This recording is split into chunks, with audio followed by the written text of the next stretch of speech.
Thank you.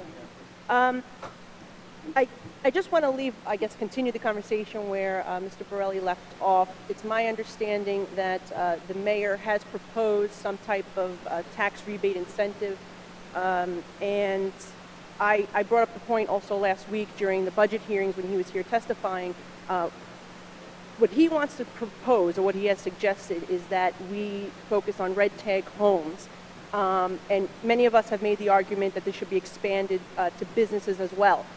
This particular piece of legislation, you said, would cover both homes and businesses. Is that correct? Yes. Okay. And do you know the exact number or an idea roughly how many properties this would help or impact? I would estimate probably in the thousands. Thousands? And you think it would be more than the red tags that the mayor originally wanted? You think this may even extend to some of the yellow tags as well? I mean, I think if we followed everything that the mayor has proposed, a lot of us and a lot of our constituents would be in a lot of trouble. So I think by expanding it a little bit, I think it's helping a lot of people in my district, including the businesses, which are still struggling. I agree. I think the mayor wasn't going far enough, and so that's why I think this is definitely better. Have you spoken to anybody in the mayor's office or anyone in the city council to see if they would be willing to do what's in this legislation, or if they are more likely to go with the mayor's plan? I couldn't tell you. I mean, the mayor's office hasn't reached out to me in almost a lot of what's been going on as far as Sandy relief is concerned. But what I would say is that I know that my councilmen and the council members that represent the areas are looking for ways in which to provide relief to their constituents. And this is something that we're going to give them the tools they need to do that.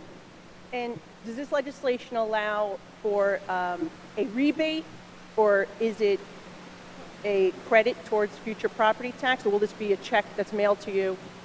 It's both. If the reduction is granted and the taxes have not yet been paid, then it'll just be a reduction in the liability. But if they have been paid, then you're going to get a refund. Okay, great. Is there an opportunity for, I mean, I assume we don't have the details of how the property values would be determined. That has to be left up to the city to see what type of formula they use. But let's say our constituent is not happy with the assessment, or they feel that the way that the formula that was used does not really take into consideration what they believe is 50% more damage. Is there a way for them to challenge that? As you're aware, there is a lot of mistrust in city government these days, and yeah, this would provide an option for an appeal. If a homeowner doesn't like what the assessor had submitted, then yes, there would be an appeals process. Okay, great. All right, I thank you so much, Mr. Goldfeder, for your time, and I do support this bill, and I urge my colleagues to do the same.